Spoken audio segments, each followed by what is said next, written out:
Today we're going to build a birdhouse from a $4 cedar picket from the hardware store.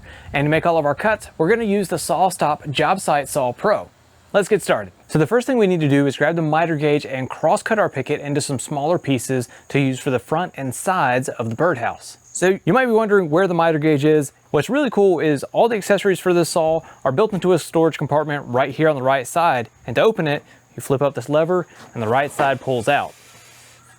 So from here, just open up this box and your miter gauge is right there. And you also have your overhead blade guard with built-in dust collection. So a standard shop vac hose will fit this, or the Festool hose. And obviously you have some more protection with your hands around the blade. We're not gonna use this today because we're outside and just making a couple of cuts. So not too worried about dust collection.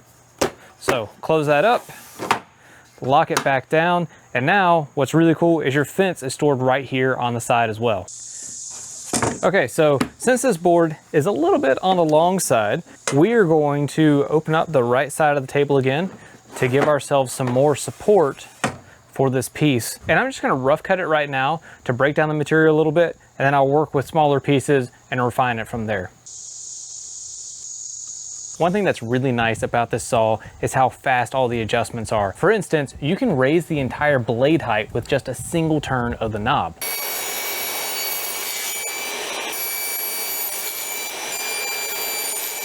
Now what we're gonna do is trim up these pieces just a little bit to make sure our edges are nice and parallel.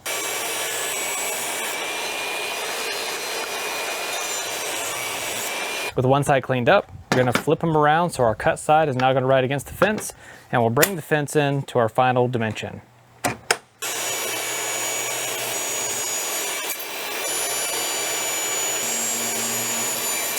With both of our pieces to the same width, now we're gonna trim them up so that they are to the same length.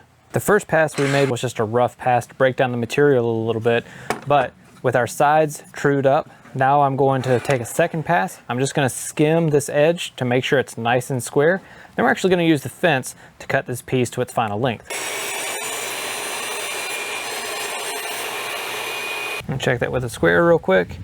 And yeah, it is dead on. So now this is my square surface to this edge right here. So what we're gonna do, this surface is gonna ride against the fence, and we'll cut it to length using the fence as a guide, so that way our cuts are repeatable.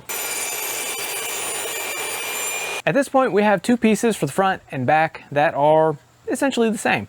And what we're gonna do now is lay out and cut the angle on the top for the pitch of our roof. After that, we'll make some referential measurements, and once that angle is cut, we'll lay out for the sides of the birdhouse.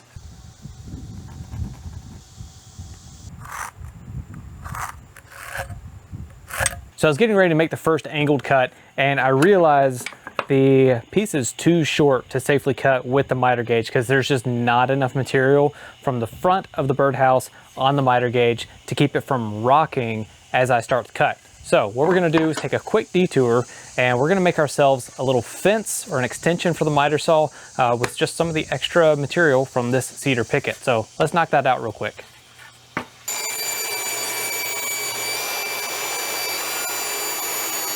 All right, so we have a little cedar strip, and all we're gonna do is screw this to the face of our miter gauge, and then we will have an extension to support our piece so we can make our cut safely. If you take a closer look at the miter gauge, you'll see there are some slots right here in the face, and those slots allow you to attach something like a sacrificial fence. All you're gonna do is just lay this on the front of your miter gauge, grab some short screws and run them in, and you're good to go. So let's do that. So there we go, a couple screws in there, and we have our sacrificial fence attached to the miter gauge. To make these cuts a little bit more repeatable and accurate, rather than holding the piece up and eyeballing where I think the cut line is gonna be, I am going to cheat. I'm gonna have a little stop on my miter gauge. So check this out, just scrap off cut from earlier. I'm going to line this up wherever it needs to be on the miter gauge to make sure that my piece is going to get cut right on my line. And once I'm satisfied with it being in place, just grabbing a little clamp here, and I'm going to clamp this off cut in place on the miter gauge. So now I have a stop block. So I can just take my next piece, slide it up against that stop block, and make my cut, flip it over, slide it up against the stop, and make my cut again. So let's get that done.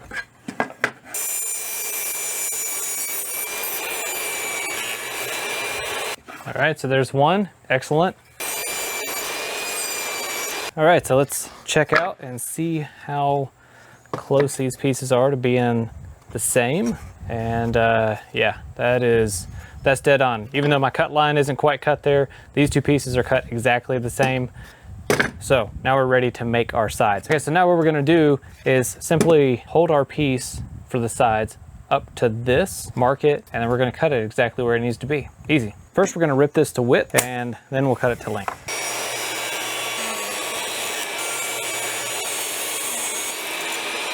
Alrighty, excellent. So now we'll make sure that our edges are nice and square, and then we will cut it to length. All right, so all I'm gonna do, so I'm not gonna break out the tape measure or even a pencil. I'm just gonna line up this edge with the edge of the tooth on the saw blade, and we're gonna lock the fence in place. So with that lined up, now we're ready to cut the side of our birdhouse. Excellent. Now if we really have to choose, we want the side of the birdhouse to be just a little bit shorter than this point right here. So that way when the roof comes down and over, the side isn't keeping the roof from sitting up. We wanna make sure it comes down nice and flat against this edge. Sometimes people don't like making cross cuts with the rip fence, and I understand why, but if you keep consistent pressure with this edge against the rip fence, you're going to be just fine. So all that basically means is you're not pushing on the outside edge of the material. You're only pushing right here against the fence. All your pressure is right here against the fence, and you'll be good to go. So with those pieces cut, let's see how things are looking. Obviously, you can see this wood is not completely straight. So when we go to assemble things, we might have a little bit of a bow to deal with, but we'll see how that turns out. Anyways, so we got our front and we have our side, and yep, I adjusted the fence again, and I brought this gap down just a little bit more to make sure we didn't have any interference. So you can see there's a little bit of a gap from where the roof will overhang, and that's gonna be just fine. But right now, as you can see, our birdhouse is rectangular and not square. Now, it's not a really big deal, but I don't know, I kind of think a square birdhouse is just gonna have a better aesthetic. So I'll show you a super simple way to figure out how much we need to shorten these to make the inside squared. So all I'm doing is I'm just gonna set both of the sides against one another and then against the back side of the front. And we're just gonna grab our tape measure and see what that dimension comes out to. And we have 4 inches, so we're gonna trim these to be 4 inches wide, and then we'll be ready to cut the base and the roof. So now we've got our sides to the new width and our other end piece, and there we go. Now we have a nice square birdhouse. So from here, we'll go ahead and cut for the bottom, and we'll go ahead and cut for the top. So we'll just make a couple measurements real quick. All right, so we should be right at 4 by 4, which is great. And then in a little while, we'll measure for the roof. Okay, so the base needs to be 4 by 4, and then our roof is gonna be 6 1/4 inches long. So what we're gonna do is we're just gonna go ahead and knock out a handful of cuts. So what we'll do is we'll just cut it long. So we'll say 6 1/2, and then 13, and then 17 1/2. So that way, as we make our cuts, we can then trim it down and be working with pieces that are a little bit easier to handle. So we'll go ahead and take off the fence real quick to make this next cut. So we'll grab that guy. Now, our bottom is 4 by 4. The roof is actually, it's gonna be great right at 4 inches as well. We're gonna cut it just a little bit wider though, because I don't want the angle to throw us off.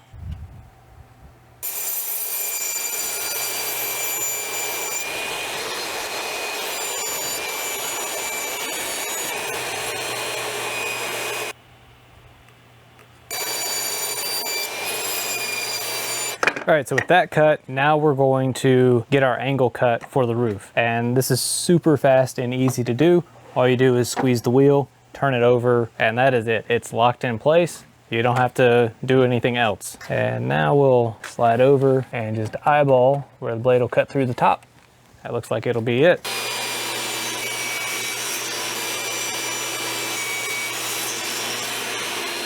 So now we have the pitch for our roof looking good. We're ready to start assembling. So to do that, we're going to be using some exterior grade glue and some trim screws. You could just use some nails if your stock wasn't bowed, but since this piece is not perfectly flat, might need some screws to help bring it in.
With our birdhouse all assembled, now we're ready to drill the hole so that they can actually get inside the thing, and then drill a second hole for a little perch.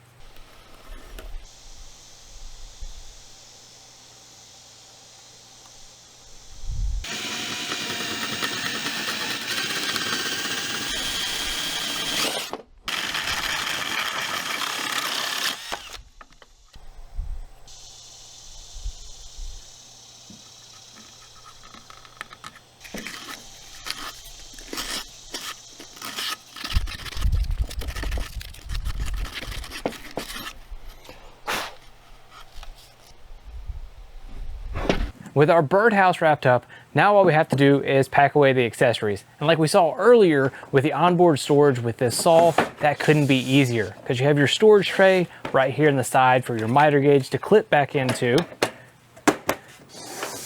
Now lock that extension back down. And then the rip fence stores easily on the side of the table saw. And it clips into place so that way you know it's not going anywhere while you're on the road. The last thing to do is just fold it up and roll it to the garage if you're a DIYer or back into the truck if you're on the job site.